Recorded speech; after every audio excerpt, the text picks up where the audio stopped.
Hey, what's going on, everyone? It is Chris, and I wanted to just briefly talk about my channel in its current state prior to this podcast. And I just wanted to say that this channel will never necessarily be dead. It is in a dead state as of right now, though. Right now, I'm committed to still doing podcasts every once in a while, but outside of that, I really have lost. I've always said that I wanted to keep on doing this and filming games and doing Let's Plays as long as I had the drive for it. I've lost that drive, especially with how hectic it's been for me.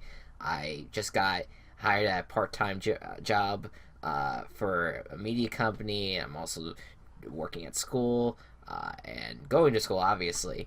And it's been a lot of work and a lot of not really thinking about this channel. And I want to just take the opportunity to say I still am thinking about it. I feel terrible about not doing videos, but at the same time, I just don't have a drive for it. And all this is leading to me saying that I want to do a channel where every single video I make, I actually want to be into. Now, the podcast you're about to listen to, I sound like I'm absolutely disinterested. It's because I was just really fucking tired, and I still am. So I do apologize ahead of time. It's not a very exciting podcast, but if you're just interested in me and Go Cubs talking about football, then you'll like it. But outside of all that, Hot Shot Golf, I really wanted to complete this year. That was one of the main goals that I wanted to this year for.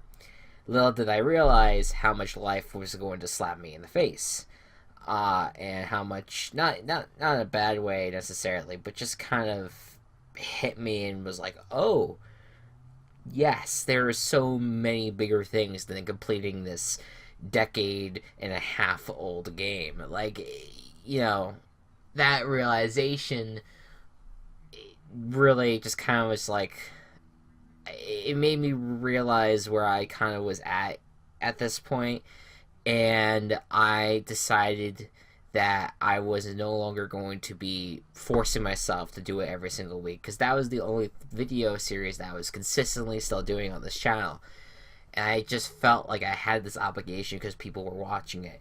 But the truth of the matter is, I have not gotten a single message about keeping Hot Shot Golf going, nor have I really had the passion to keep going with it. So I don't really feel like I have to. Will I return to it one day? Maybe. But again, this all has to do with what I feel is best. How much I can handle doing this, like doing this channel. And I know it's upsetting. I know it's probably upsetting to hear for some people who are a fan of Hot Shot Golf, but the truth of the matter is, I got really sick of the series, and I'm ready to kind of either take a break or just kill it for now, But again, this channel will never be dead. The reason why I say that is because there will be videos continuing to go up on here as long as I want them to. The podcasts are a good example. Whenever there's something interesting happening with football or whatever interesting life thing that kind of causes us to do a podcast, we might do an E3 podcast in a few months. That's gonna get us talking. That's gonna get us motivated to do things. But with all that being said, I don't really see myself doing a single player Let's Play in the near future. I may consider doing multiplayer stuff, mainly multiplayer stuff with friends, because I'm not a big fan of online multiplayer. But I like doing that stuff. I've always said I like doing that stuff because that doesn't feel like work to me. Just doing single player stuff does, and that's you shouldn't be doing anything voluntarily if it feels like work. You know what I mean? Like, it's just, unless you're actually doing good by society, I guess. But this is Manic Maniac Gaming as a YouTube channel is not going to save humanity. If it is, I'm so very sorry that I'm not doing more, but there's been no evidence to prove that. So, yeah. Regardless, I want to end it off because I don't want to rant too long. I want to get to the podcast, but look, here's the bottom line. You're not going to see videos like I consistently used to do. It's as simple as that. Life has come in my way. I also like my free time. It just is what it is. That's where this channel is. And I'm sorry if that upsets you, but this is just the way it is for me. I can't be committed to a channel that's not going anywhere and I'm not earning any money for, you know? But I will continue doing podcasts. I may upload some multiplayer videos. I may return to Let's Plays. Who fucking knows? Life's weird. Life comes at you in various different ways, and people's feelings change all the fucking time. That's just life. So maybe I will have a change of heart and return to this. I'm not going to change to a different channel. This is my channel for life. So, yeah, that's where I'm at the moment. So, there you go. I got all what I need to say out of the way. So with that being said, I'm going to throw it to kind of past Chris and past Go Cubs, who just finished filming the NFL predictions, or NFL schedule predictions, NFL draft predictions, and NFL offseason analysis podcast. That was really a surface surface grazing of it all. Didn't really do a deep dive into it. We'll probably do that more closer to when the season comes along. But anyways, enjoy, guys.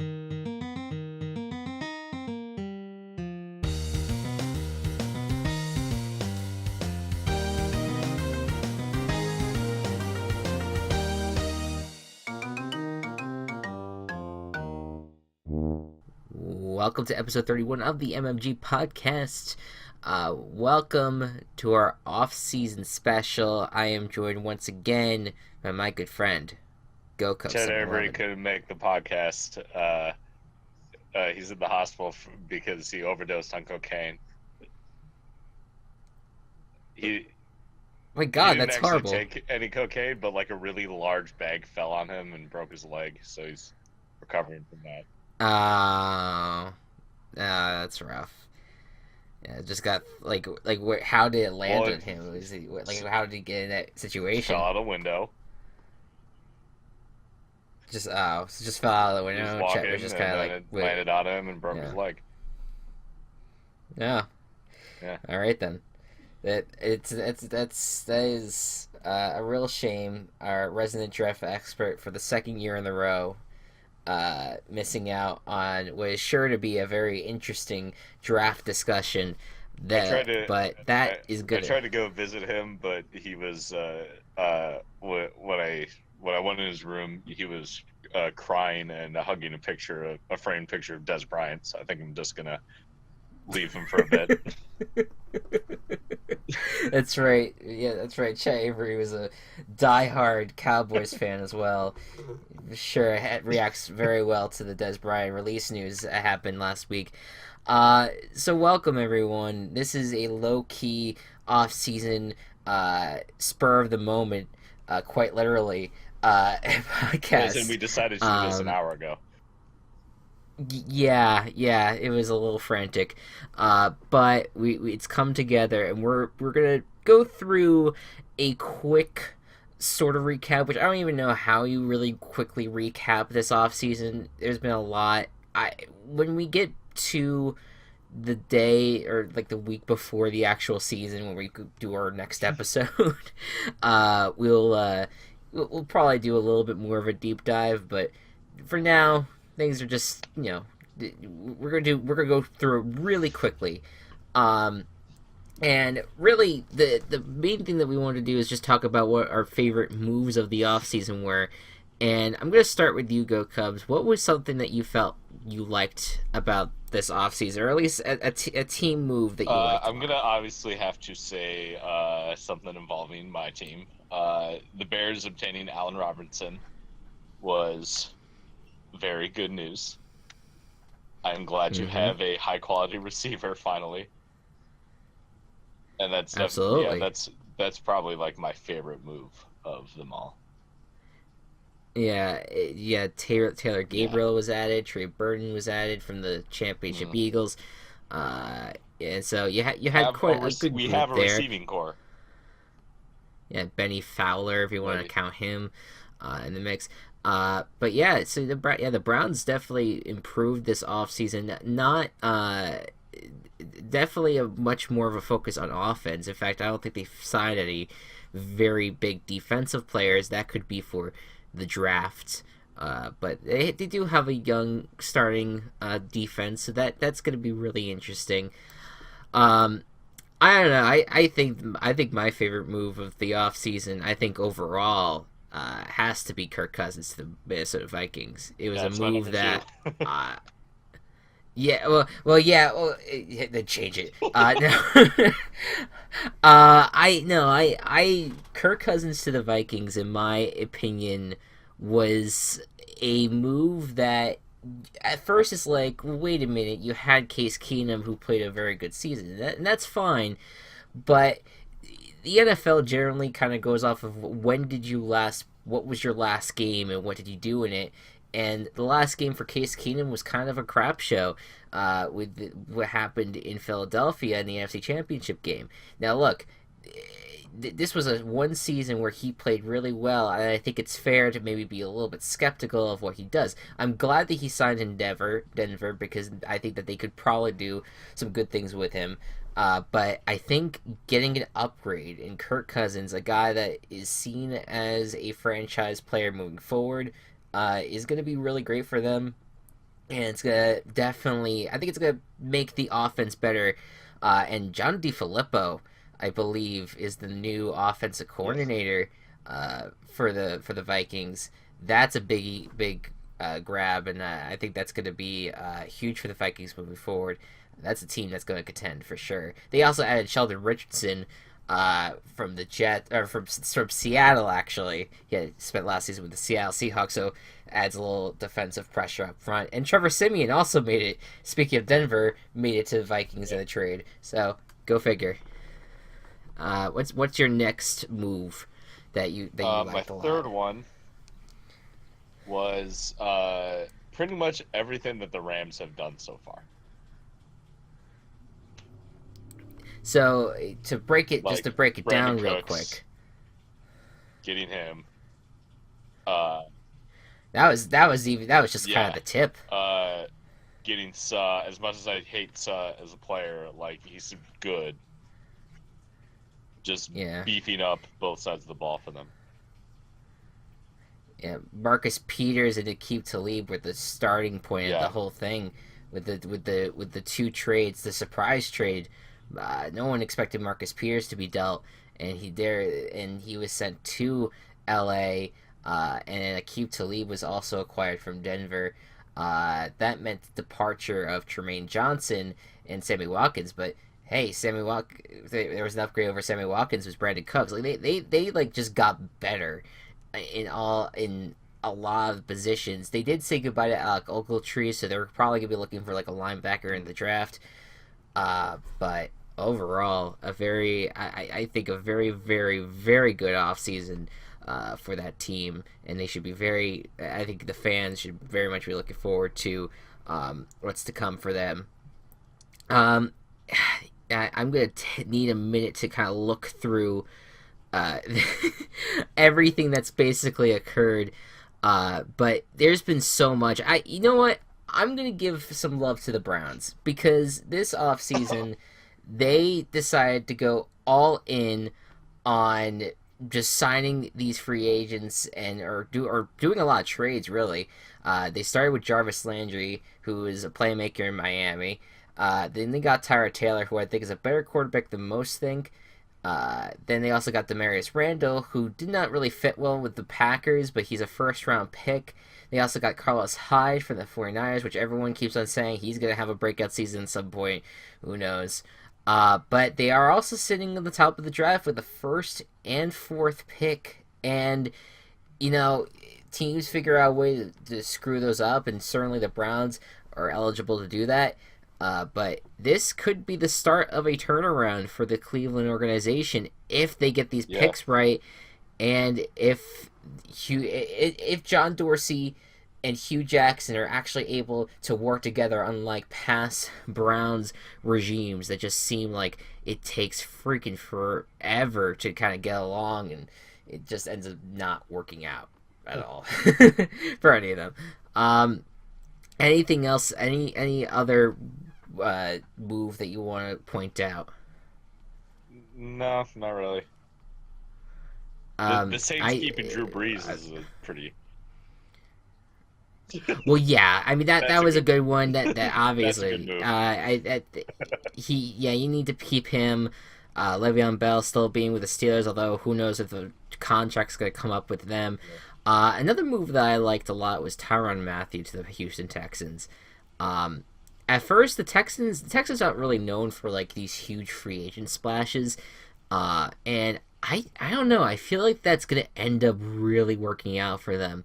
Tyrann Mathieu played very, very well in 2015, had a injury-riddled 2016, and then had a rough start to this year, but down the stretch, he played very, very well for the Cardinals. They had to let him go, especially with the regime change, or at least the head coach change. And I think that's going to be an excellent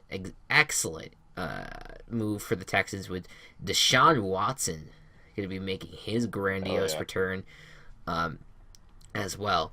And I also, just one last thing, would like to point out that, well, for two more things. Richard Sherman is now a 49er. Who saw that coming? That is going to be very interesting to see. I don't know if it's a great move for the 49ers. Maybe he will be playing very well for them. But it certainly is intriguing. That NFC West with the Rams versus Niners and Seahawks versus Niners, and heck, throw in Seahawks versus Rams. All those rivalries are really boiling up in that division, and they're going to be a lot of fun to watch. And we'll talk about when those teams may be playing coming up here in just a minute. But I do also want to acknowledge the Patriots, because they didn't really have like this big offseason, but they usually fly under the radar, picking up these like not so great big name players, but players that could maybe get the job done for them. Danny Shelton, Cordell Patterson, Jason McCourty, Jeremy Hill, Adrian Claiborne, of all these guys with all these different positions, Jordan Matthews as well. These are all lesser known players, but these are all players that probably are going to end up contributing big time for them. But of course, the big question still remains is if Rob Gronkowski is going to be playing for them this year. We still don't know. I think it's fair to say that it's likely he'll be playing this year, but there's been no formal announcement there. And there's even some talks about Brady retiring, which I'm not going to believe right now. But, I think that we at least get one more seasons of both of them coming up here. And that's pretty much it from the off-season moves perspective. There's a lot that has happened. There's a lot that we didn't even cover. We just barely talked about the Dez Bryant release, which is probably one of the biggest releases of the off-season. Jordan Nelson's now with the Raiders. Michael Bennett was traded to the Eagles, but then shit came up with him, so he might be in jail for a while. Who fucking knows? And then there's some notable retirements. Joe Thomas retired. And James Harrison just retired as well. Sebastian Janikowski is with the Seahawks. That's some kicker news for you. He's a very legendary kicker on his way out. Jason Pierre-Paul was traded to the Buccaneers as well. Malcolm Butler and Deion Lewis from New England are now tight ends. And yeah, that's pretty much it. Alex Smith is a fucking Redskin. That was the first fucking move of this offseason. And we did discuss it, I think, in the podcast. But yeah, that's what capped all. You also all of it want to be careful about how you phrase that. Well, yes, but we know what we're talking about in this instance. I think that Alex Smith to that team is going to be very, very interesting. I don't know. I still don't really love the move, but hey, Who knows? It'll be weird seeing him in a new uniform, and I like myself some weird. Um, all right, so let's just a few notes real quick before we get to the schedule release. Rule changes in the NFL include the change to catch rule. They got rid of the going to the ground portion of it, so now it's 2 feet or 2 feet, and then complete control of the ball, and then like a third move, which is either move. like a football move. So it's either a third step that you have to do, extending the ball, and then there's just something vague at the end of it that still is just like, I don't really know if this is any clearer now, but we'll see. I'm hoping that it is. I'm hoping that we can go a season without having to worry about a goddamn catch rule, because that would be Yeah. nice. Um, but I think that, well, that aside, a rule that's, I think, being talked about a lot more, being debated about a lot more, is essentially the NFL's version of a targeting rule, which means that uh, any lowering the head could result in a penalty and a possible ejection. And there's going to be more clearer ideas of like what exactly that entails in May for during the owners meeting. But there's a lot of concern amongst people who play football, and just those in the NFL, that the fact that it's so vague really makes it open to the fact that anything can ultimately end up becoming a penalty, because people just sometimes lower their heads just to brace for impact. That's a lot of running Yeah. backs do that. Um, so while it's in on the surface, it seems like a great safety rule for the NFL to install. They're not specific enough yet to really make anyone feel at ease, and that's going to be a huge concern going forward. So that's going to be a development that will be followed and we'll be seeing going into the next month or two.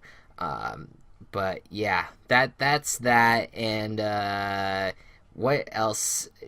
And oh, the broadcasting changes. So Fox now owns Thursday Night Football. I don't know if I think NFL Network is still gonna host some games as well, but that was a change from the usual broadcasting. And no like a play-by-play guy and color analyst has been announced for that. Meanwhile, Monday Night Football, both Sean McDonough and John Gruden are gone. John Gruden, obviously the coach of the Raiders now. Sean McDonough is going back to college football. So Joe Tessitore is now going to be the play-by-play guy for Monday Night Football, and we still do not know who the color analyst is. All this stuff could maybe be announced in the next few days. I think that Joe Buck and Troy Aikman are probably going to end up taking over Thursday Night Football, but really, who knows? Anything, I think everything's on the table. I think a lot of Fox executives and the ESPN executives just want to make a big splash in terms of who they put as the play-by-play, and they want the next, like, Tony Romo of sorts, but, I hope that they just put in people that are competent and that will just make the game a little, like, entertaining in any way, Yeah. shape, or form. So, well, we'll see. And I think that's really it. And Color Rush is dead, kind of. Color Rush, we will no longer be seeing Color Rush on Thursday Night Football, at least as a requirement. Shit, dude, like people barely did Color Rush anyway. Like they were just like, oh, we're just gonna be all black or all white. That's not fucking Well, what they wanted. he, No one cares. well, some of the Color Rush uniforms were all black, but yeah, like the Redskins, they well on their way to kind of like, instead of doing all yellow Color Rush, which was given to them, they decided to go with all red.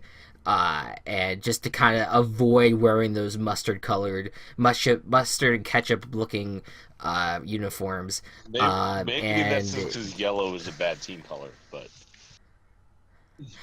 that very well might be. I think that it's a smart move on their part. I think there's a lot. Like, I was all aboard the Color Rush idea when it first came out. Where I was deterred after a while was the fact that it was all one solid color from head to toe, and that is not really an attract. You want multiple colors bouncing it off. It's a color rush for a reason. Why not, instead of having all red for Buffalo, why not have them wear blue jerseys with the red pants, or the red jersey with the blue pants, or like, even maybe that's ugly as shit, I but really at don't want to least talk that's a about color rush little right bit now, more Chris. depth. There are I'm just bigger saying. I'm issues. just saying. I'm just saying that I really like Whoa, that's another thing. Uniform reveals. We're gonna get the we're gonna get the Jaguars on Thursday, but the Titans revealed their new Hell yeah. uniforms, and Titans uniform is now has a navy helmet. And they now have like swords on the shoulder pads. It's really interesting looking. I don't love it, but I think it's really interesting. I'm looking forward to seeing it on the field. And we'll see what the Jaguars uniform is going to be on Thursday. That's going to go alongside with transition, the scheduling Yes. release. And the schedule release is my favorite moment of the NFL year. Not the Super Bowl, not any of the games themselves. The actual schedule release, when we find them out initially, it is what got me into the sport as much as it is. I know that's so weird, but it really is. I love it so much. And I love doing some predictions on what the actual schedule is going to be. And so for our second to last segment of the day, we're going to go through our week 1 mock schedule, and we're going to see how many we could get right. And then we're going to also talk about Thanksgiving as well. I don't think there's going to be any special like Christmas games. Okay, you could do those real quick. The Christmas games are like probably not going to be anything special this year, because I don't think December 24th or 25th lies on any of the days that football are being played. Maybe the 24th is a Monday, but I'm not too sure about that. We're just gonna avoid doing Christmas predictions this time. So we're just gonna do Sunday, or we're gonna do week 1 in its entirety, and we're gonna do Thanksgiving as well. So, go ahead, go Cubs. Let's start with what your kickoff game is. My kickoff game is going to be Jaguars at Eagles. Here's the problem with that. Eagles at Jaguars is actually the thing, and Eagles at Jaguars is being played in London. Eagles hosts. Well, that just fucks up like everything else I did. Did you know like who, like, because they actually have it like who's on the road and who's at home. I have that stuff. Damn it. Well, all right. I'll go first so then. You know. Yeah. All right. Sounds good. I'm gonna go Vikings at Eagles Thursday Night Football. There have been rumors that that's gonna end up being the kickoff, but there's been no solid reporting on the matter. So I feel pretty good about Vikings at Eagles being the kickoff game on that front. What about your week 1 slate? All right. Cubs? Well, obviously some things are fucked up because I didn't know about the London thing, and yeah. And also, Eagles are on the road, not at home. I think to look at that. Shut up.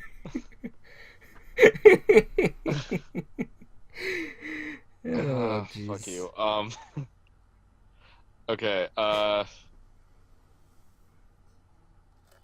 right.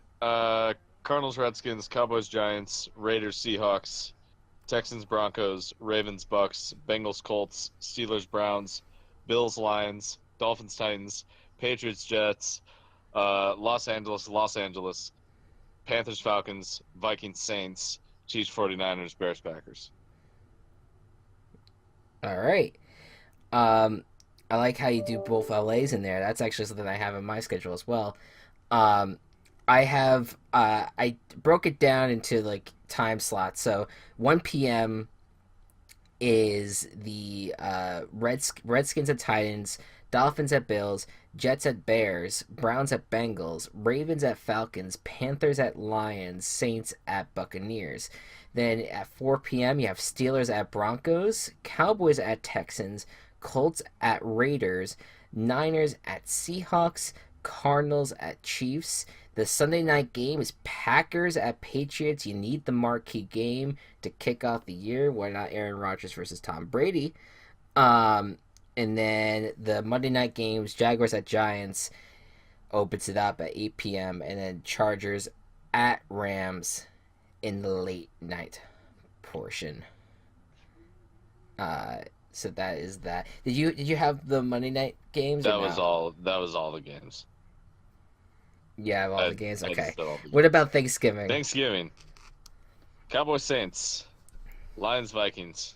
Panthers Ravens. Lions Okay, Vikings and seems to be just a very solid Thanksgiving matchup. I think that was it for the past 2 years, and I like that matchup a lot. yeah, I like it when they change it up at least a little bit. So I'm going Rams at Lions, and then Jaguars at Ooh. Cowboys. So we're getting the Rams Jaguars in the lineup Thanksgiving, and then although I'm sure many are concerned about the Jaguars and their small market size being on national stage too often, so that's probably won't be it. But I can only hope. And the primetime game is gonna be Saints at Falcons, the Cool. divisional matchup on Thanksgiving. All right, so despite the gaff in the beginning, I'm kidding. I kid. Now, so we got the scheduling a little bit down. We'll see what the actual schedule is going to be on Thursday at 8 p.m. That's when it's going to be released, and hopefully, we're live by then. Uh, it has been a very, very stressful week for me. Anyways, let's go to draft time because, in addition to the schedule release, and the all important Jaguars reveal this week, we have a bigger event next week. Is the draft. It's gonna be the biggest one yet. It's gonna take place in a football stadium in Dallas. It's gonna be in the AT&T Stadium. It's gonna be a filled stadium apparently, and it's gonna be broadcast on national TV for the first time on Fox, or on at least broadcast TV, not Yeah. national. And it's gonna be on NFL Network and ESPN. So all these other little places that you can watch, it's all gonna be there. It's gonna be a lot of fun. I think it's my second favorite event of the NFL off season. My two favorite events kind of work hand in hand in 2 weeks. And there is so much stress for me as a Giants fan going into this draft, but I'm very much looking forward to it, regardless of the outcome of it. Let's do some mock draft, shall we? I mean, more than likely, it's gonna completely get fucked when the day comes because there's gonna be trades and shit. I mean, there might be a trade by the time we finish recording this. I did mine Who without knows? any trades. Yeah, no, I didn't do any trades either. I think that's the pure way to do it because we really don't Yeah. fucking know what deals are gonna end up coming across. I think the most likely thing is that the Bills get trade up somehow, but I think that's we don't know for sure if that's gonna end up happening. So we're not gonna do any of those. We're gonna do first pick together, second pick together, so we won't go through the entire Yeah. draft all at once. So we're going to start with number 1, the Browns. They're looking for a quarterback. They're looking for a lot of different things. Go Cubs. Who do you think is the number 1 overall pick? I'm gonna go with Sam Darnold. Sam Darnold. I think that's the smart move Yeah. for the Browns. But here's the thing. The thing is with the Browns is that you said it yourself They fuck up a lot. they're not necessarily they fucked up a lot. You actually made a bold prediction in our last podcast that their Browns will fuck up at one point this offseason. And I think it's going to happen with this first pick because the rumor is out. The rumor be out is does Bruno Mars is gay? No. No. The rumor You're come gonna say out. Josh Allen, But well, because this is why it's Josh Allen, because that's what a lot of rumors have been spreading about that Josh Allen is at least either in contention or is the favorite to be the number 1 overall pick. And look, he might end up being a star, but I'm worried about the Giants picking him but there's something about the way that he plays that the big arm is always the thing that the analysts go to, but it's literally the only thing that he's good with. He has a big arm that he throws down the field, but he's not really that accurate, and he makes really stupid throws. I would be very scared, especially with a coaching staff that's so maligned like the Browns, to put Josh Allen in that system. I'd be very worried. But I'm putting Josh Allen there because that's where the rumors are going. I'm gonna go with that. What's your number 2 with the Giants? Giants are gonna also pick up a QB, and you're not gonna expect this one. I'm gonna go with Josh Rosen. See, I like Josh Rosen a lot. I think he gets very unfairly maligned. I think that Allen gets overpraised, Rosen gets underpraised a lot, and I really like him. And if the Giants get him, I'm gonna be very, very thrilled. And I also have a quarterback, and I think it's gonna be the quarterback that the Browns took in your draft, Sam Darnold. That's the one that the Giants, I think, like the most in this draft. And if he doesn't fall to them, there's a chance that they won't take a quarterback at all. I hope that's not the case, but we'll see. Who's number 3? The Jets. Third quarterback in a row, fucking Baker Mayfield. Baker Mayfield. I love that pick. I think that many Jets fans want him because he just kind of has like that, he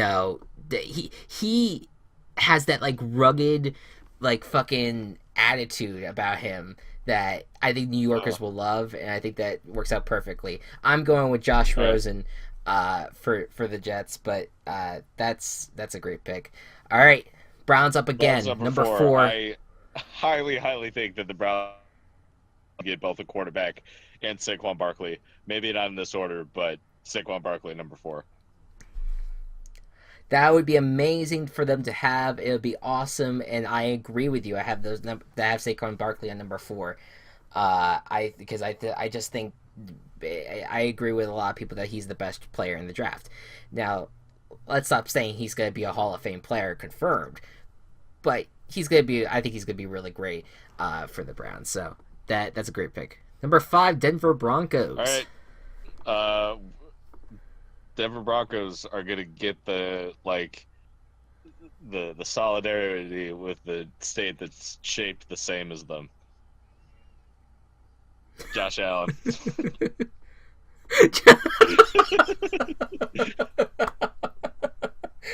Oh my god! All right, it's I very just had a true. conversation today with my teachers about how I need to be more concise.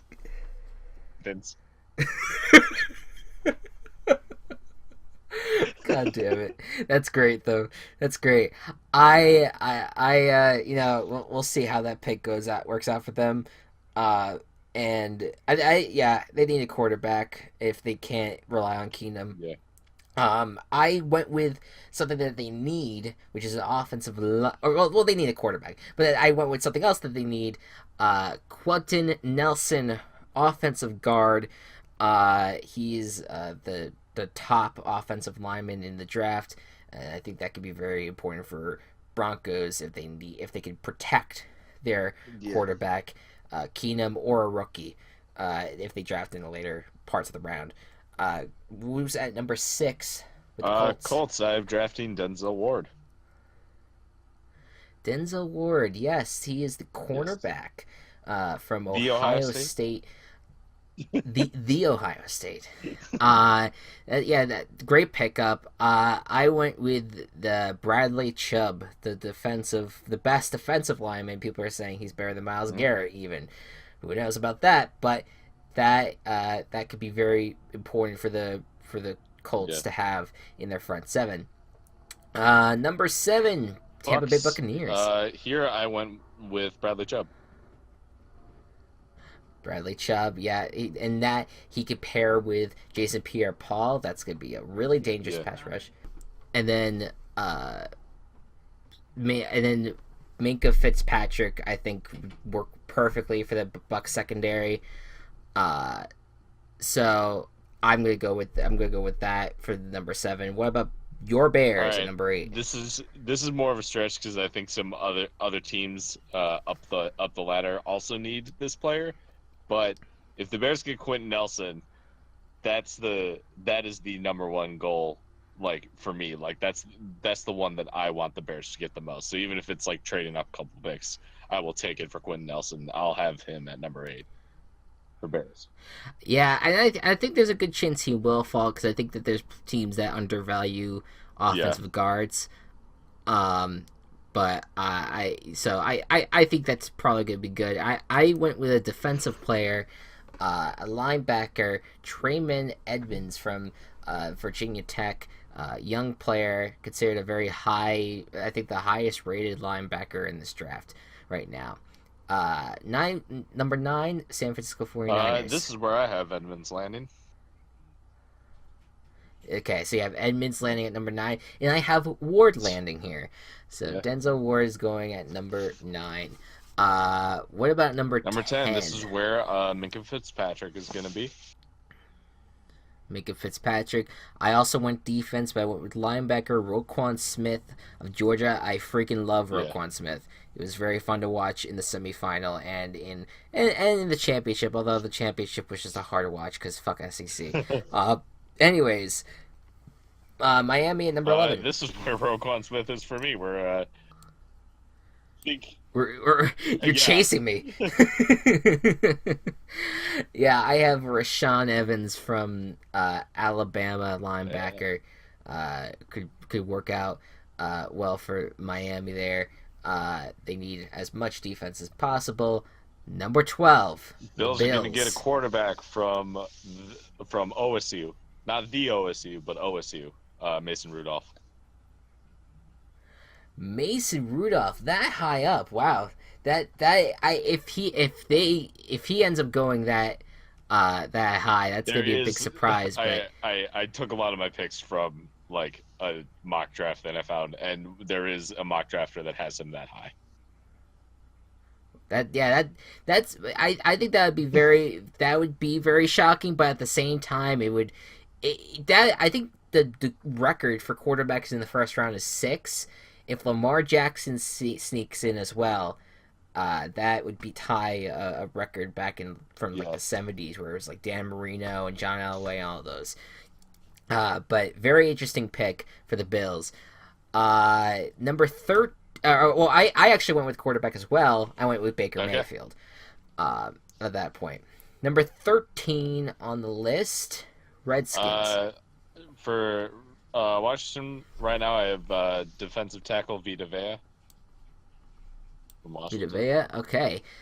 Also on the defensive line, but not Vita Vea, I have Marcus Davenport from UTEP. UTEP. Number 14, the Packers. UTEP. All right, for the Packers, I have Mike Hughes, the cornerback. Okay. Yeah. Well, actually, it's funny that you say cornerback. I also have cornerback, rather. I have Josh Jackson. But yeah, I think that's just a big need for the Packers. They just have yet to fix their secondary. So that's a good pick, I think. Number 15. Cardinals need a wide receiver. They're gonna get Calvin Ridley. Calvin Ridley. They have a wide receiver. That's a wide receiver to pair with Larry Fitzgerald, at least until he retires, potentially after next season. Who knows? I was not thinking that the Cardinals would go quarterback in the first round, but I kind of thought about it. It's just like they may like someone deep at this point. I'm gonna go Lamar Jackson at number 15. I have a lot of confidence that Lamar Jackson is going to be a first round quarterback, whether he's with Arizona or maybe goes to New England. New England would automatically rise in my likability rankings if they draft Lamar Jackson, because I just fucking love him as a quarterback. Who knows? I think that they could go there. They might address another position though. Wide receiver is probably a good one. Number 16, this is Ravens. The bird team that Lamar Jackson is gonna land on. Ooh, you know what? Joe Flacco replacement. They need to actually address quarterback at some point, because he hasn't really played well. He's kind of like he's kind of like Eli Manning at this point, where people continue to praise him because he's won a Super Yeah. Bowl or two, or Well, he's well, won a he's only Super won Bowl. one, but right, and so because of that, they're like, oh well, he's gonna be a quarterback for another He's 10 won fucking the only years. Super Bowl in like the last 20 years or so that Tom Brady, Peyton Manning, or Ben Roethlisberger didn't play in. Right. So, I mean, come on. Honestly, I just really hope uh, that they consider that Yeah. at this point. I don't think they will. I think that they're going to be strangely committed to Joe Flacco, but they're going to get a tight end, and I think that the highest tight end in this draft was Dallas Goddard, an FCS guy. So I'm going to go with him, with number 16. Number 17, Chargers. All right, Chargers are going to add a safety in Derwin James. Derwin James. That yeah, he's gonna be a great addition. Had a huge career with Florida State. I went with a defensive lineman to pair with Joey Bosa. I went with Will All right. Hernandez. I'm sorry, that's the defensive end. Will Hernandez, I think, is offensive Yeah, lineman. that's what I Hold on a have second. for him. Okay, Yep. never mind. Offensive lineman Will Hernandez. I don't have position ranks here. I did this like a while ago. So I'm kind of just Yeah. going off of that. Never mind. So offensive lineman Will Hernandez. They need offensive line, so he was a higher ranked offensive lineman. So I put them there. Number 18 Seahawks need a Seahawks. replacement defensive back, don't they? All right, Yes, they're they going do. to get Josh Jackson from Iowa. Yes, and another name that we've already Yep. heard, Vita Vea, defensive tackle, to potentially replace Cliff Averill and Michael Bennett on that line, just to get extra pressure on that line. Number 19, the Well, boys. the boys just got rid of one of the boys, who may or may not have caught the ball Mm-hmm. under the new catch rule. Um, uh, and they're gonna replace the boy with Cortland Sutton. Cortland Sutton. I went with a wide receiver as well. I went with the one that you mentioned earlier, Calvin All right. Ridley. Number 20 on the list, the This is where Lions. I have running back Darius Guice, Darius Darius Geis. Guice, because the Lions Yeah, don't have great running back history, so maybe this will help them. yeah, yeah. Their Lions are very much committed to the running back by committee Yeah, mantra, which is just, I mean, it's worked. It worked this past Super Bowl with the Eagles, but that's because they had two pretty good running backs, not like a bunch of yeah. average running backs. So it works, but only if everyone's really good. I went with a defensive player, Daron Payne, a little up front seven addition Cool. there. Uh, Number 21, Bengals. For the Bengals, this is where I have Will Hernandez landing. Will Hernandez, yes. I have a defensive player since they got rid of a few defensive players.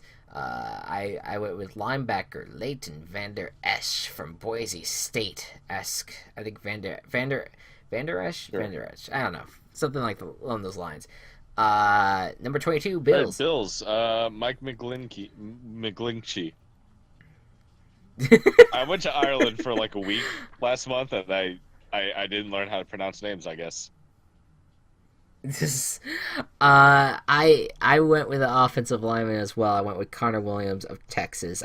Although I think Connor Williams might fall in the draft, so that might be my look at Chase. You probably got that more right than I did.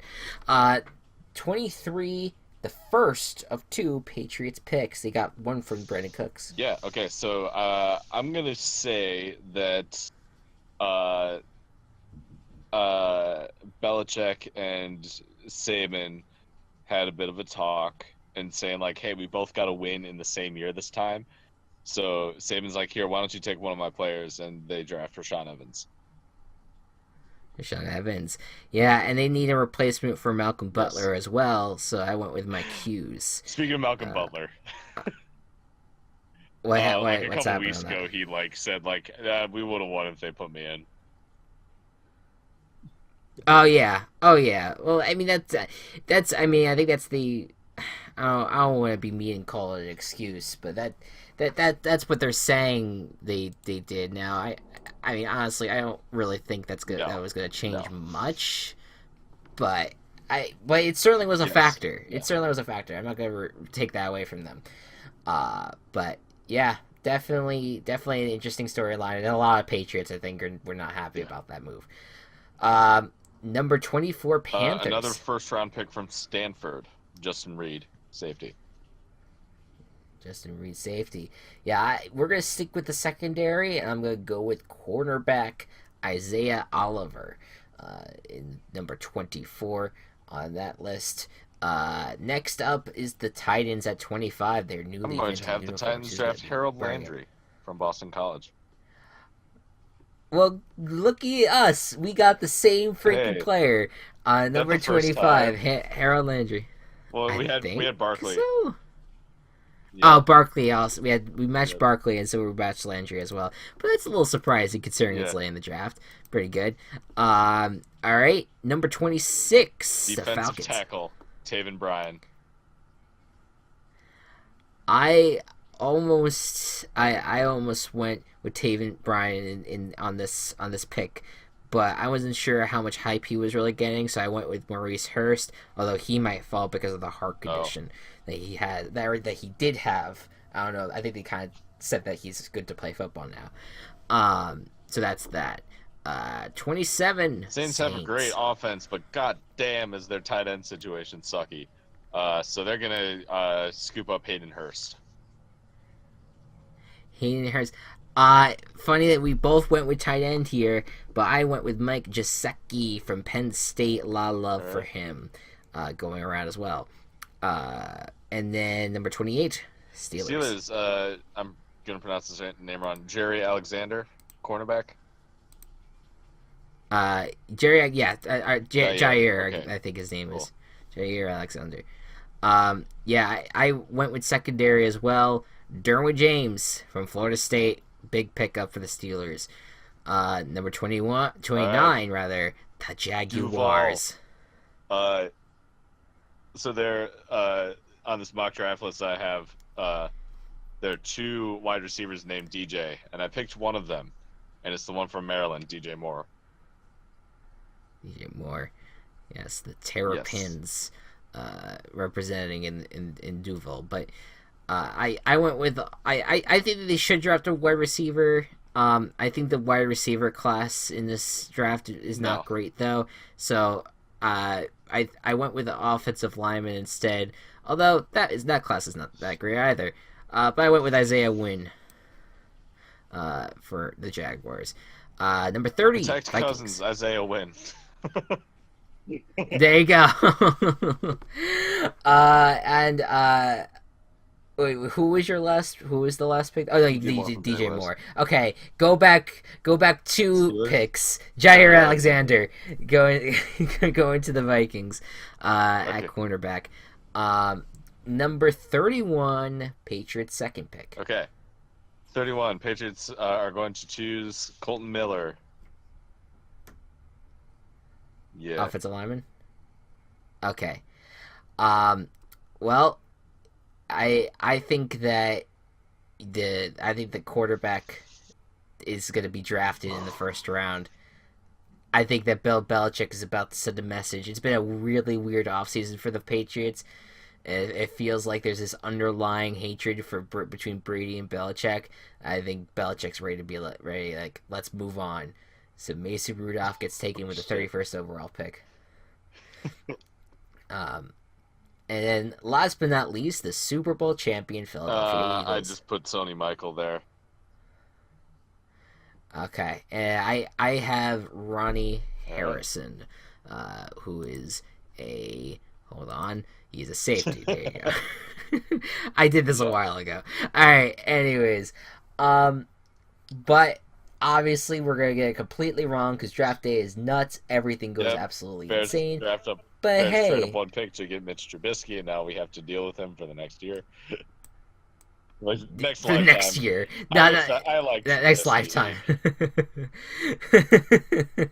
No, yeah, absolutely. He, there's a good bright future there. I, I thought about something crazy today. I think that we could have it where the Broncos move up like 3 spots and the Giants trade down and Broncos take Saquon Barkley, Oh shit. and then you got and then like and the Giants just like pick up the scraps from there, like just the way that they just screw it all up. Yeah. So I like there's so many different ways that this draft can go, and obviously there's shit that's unpredictable, like the Bears and Trubisky. What happened last year? I'm hoping for something like that again. That'd be fun. I always like a little bit of chaos, as always. But yeah, that's pretty much it. Again, we'll gotta go more into the offseason. We'll recap the draft and well, to a point when football comes back around a few months from now in August. I'm super duper duper looking forward to this season, as always. And we'll have a new reigning champion to kick off the weekend, to kick off the new season. Yep. So that's going to be a lot of fun. Any final words from you, Go Cubs? I just got a text from Chet Avery telling me to make my Cowboys pick in the draft Des Bryant. They just draft Des Bryant again. You know, I think we need to have a talk about Chet Avery. He doesn't seem like he really knows what's happening. You're the one who hired him, my dude. That's true. That's true. God, why did I sign him to a 25-year contract on this fucking podcast? What the fuck was I thinking? All right. Anyways, guys, thank you all so much. There's people who are watching this. They're like, what the fuck are they talking about? Anyways, thank you guys so much for watching. Hope you all enjoyed. Be good to one another. Be kind to one another. Watch out for falling bags of cocaine. Absolutely. And wherever Josh Allen throws the ball. And we'll see you guys. I'm so sorry, Josh Allen. This is gonna be like on freezing cold takes. It's like 5 years from now when he's a fucking amazing player. Alright, see you guys next time.